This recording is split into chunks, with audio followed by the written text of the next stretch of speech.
mob action out there. We're back. Time for another edition of the Carolina Insider Rapid Reaction Edition. That's Adam Lucas. I'm Jones Angell. We're joining you after Carolina falls to Miami, 80-72 in the Smith Center.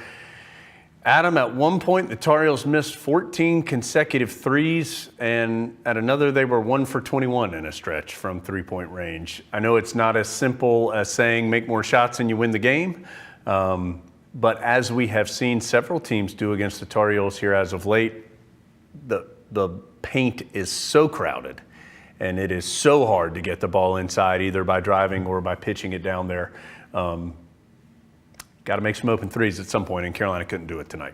Carolina shot 5 of 31 from three-point range. It's not good enough to beat what is a good Miami team.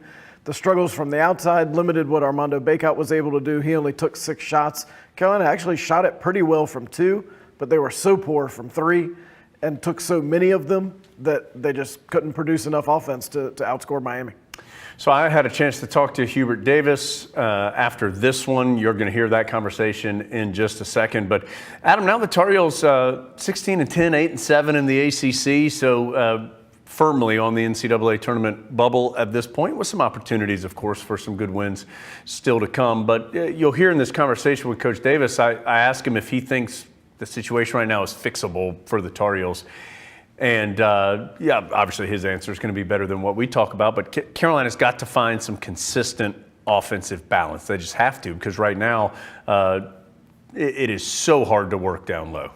The most consistent thing about Carolina's offense has been its inconsistency. And that's not really something you can hang your hat on as a team. The Tar Heels shot it incredibly well against Clemson on Saturday and looked great, but then came out 48 hours later and did not look as great and didn't shoot it nearly as well. And as Jones said, it wasn't like they hoisted 31 bad threes. No. I think if you went back and looked at them, a solid dozen of them, you'd feel like those are makeable open threes that were missed. And you don't have to knock down all dozen, but if you can make half, obviously, very different game. And also, certainly, our discussion here is going to be Carolina focused. Miami's a terrific team, and Carolina did a good job. Leaky Black defended Isaiah Wong very well in this game, held him to just 8 field goal attempts, 10 total points. He was Miami's leading scorer. Norchad Omier, who's been averaging a double-double, had some foul issues and wasn't really a factor in this game, had just 5 points. But it shows you how talented and deep Miami is. Jordan Miller goes for a double-double. He was the best player on the floor for a majority of the game. 24 points and 11 rebounds. Nigel Pack hit 4 3-pointers in 6 attempts and scored 23 points. So those two combined for 47 of Miami's points. Meanwhile, for Carolina, 23 for R.J. Davis, 20 for Caleb Love, 13 for Leaky Black, 12 for Armando Bacot, 4 points for the rest of the Tar Heel team, most notably Pete Nance and Puff Johnson when a combined 2 of 11, 0 of 7 from three-point range. All right, talk to Hubert Davis after this one. Let's hear that conversation with Coach. We'll be back on the other side to wrap things up here on the Carolina Insider. Yeah, thank you, Eric. Alongside the head coach of the Tar Heels, Hubert Davis, after Miami gets the win, 80-72. Coach, this was a back-and-forth game. That entire first half, Miami then used the run early in the second half to get some breathing room. Your thoughts on how this one played out this evening? Well, we just didn't play well enough, you know. You have to give credit to Miami. We just, you're right, in the first half, it was going back and forth, and then in the second half, the beginning of the second half, that's when they made their push and was able to extend the lead a little bit. At the end of the day, we didn't have an answer for Miller. We didn't have an answer for Pack. Miller just, it didn't matter who we put on him. He's really gifted. He's a terrific athlete, and his ability to finish around the basket, get out in transition, knock down that big three. And then at the other end, it was just, especially in the second half, it's just very difficult getting to the basket, getting the ball to Armando. He brings a lot of attention, and so trying to get the ball into him, but it's just not much room to get the ball to him. It's just 5 guys in the lane, and so the only way that you can loosen that defense up is be able to make some perimeter jump shots. And so, we had wide open looks. I don't look at the number 31. A lot of it was, toward the end and trying to desperation. But we had wide open looks, and we just didn't make them. If you make those, then the defense has to react to that, and then maybe you can get to the basket and get to the free throw line.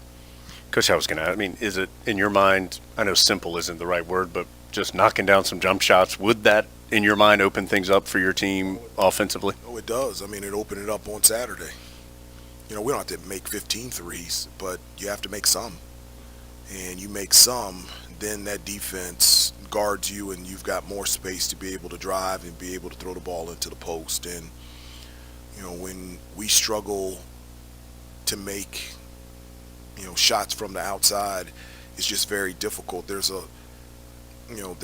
number of help side defenders that are sitting right there in the lane, and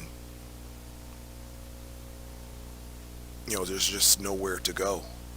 The other problem that Miami gave us was, you could try to put in maybe some more shooting, but because of their athleticism and their ability to score, just wasn't a really good matchup on the defensive end. So, you just have to credit Miami. They came in and they played better than us tonight. Is that fixable in your mind at this point, or does it come down to just keep getting those quality shots and try to knock them in a little bit more? Well, at the end of the day, we're going to have to hit those type of shots. Teams are consistently playing us that way, and they're not going to let Armando catch the ball in the post one-on-one and allow him to dominate points in the paint. He's too good and too gifted, and in order to get that spacing, that balance that you need on the offensive end, you have to have the ability to shoot the basketball. And RJ and Caleb have that ability, but we need others to make shots, and tonight we just weren't able to do it. I was going to ask you about Miller. He seemed like he was the most dominant player out there for them tonight. What were the challenges with him? Obviously a very good player, but what were the challenges in trying to slow him down? Well, the challenge is we just didn't have anybody that could defend him. It just is what it is.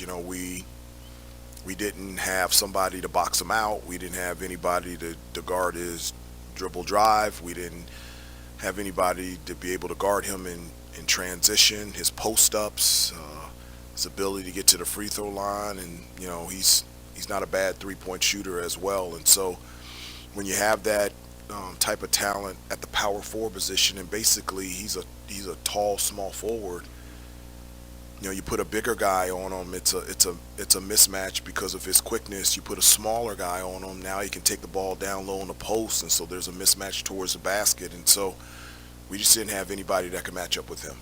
No, and I'm just going back a little bit, but I know after Wake you were frustrated with the effort. Were you pleased with how your guys competed this evening? I was happy with the effort. One of the things that I also think that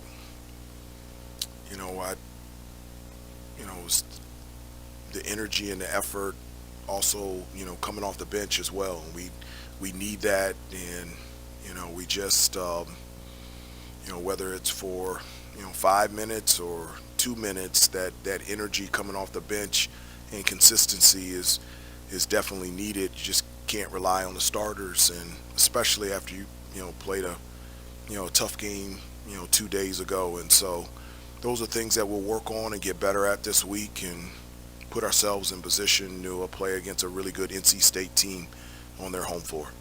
Tars will be in Raleigh on Sunday at 1 o'clock to see NC State. That's Hubert Davis, guys, in the Continental Tire Coach's Corner.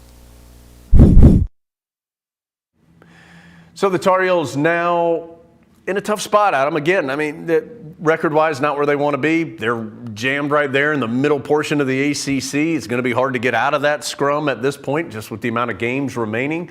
They have plenty of opportunities for quality wins. They have Virginia here in the Smith Center, Duke here in the Smith Center, and on Sunday going to Raleigh to see a state team that's playing with a lot of confidence. There's going to be a lot of talk about quad one wins over the next few days or so as the Tar Heels get ready to go to Raleigh. Ohio State, not a quad one win anymore because the Buckeyes have really struggled. That was Carolina's lone win in that category. Tar Heels need to find a way to get some sort of quad one win or two in order to not have that negative mark on their postseason resume, because right now that's an easy thing to point to and say, here's why this team doesn't deserve to be in the tournament. Tar Heels need to erase that from the credentials, and the only way to do that is win games. At this point, though, I don't think you think about making the tournament. You just think about consistently playing well and winning games. The Tar Heels have got to win games. It starts on Sunday. 1 o'clock on Sunday afternoon in Raleigh. We'll be on the air at 12 p.m. for that one. That is the first of consecutive road games. Tar Heels then go to Notre Dame, the next game in South Bend after that. For tonight, though, Miami plays well and holds off the Tar Heels. 80-72 the final score in the Smith Center. Thanks for joining us here on the Carolina Insider Rapid Reactions Edition. Love's going to get a run out. He hammers it down. It's live action out there.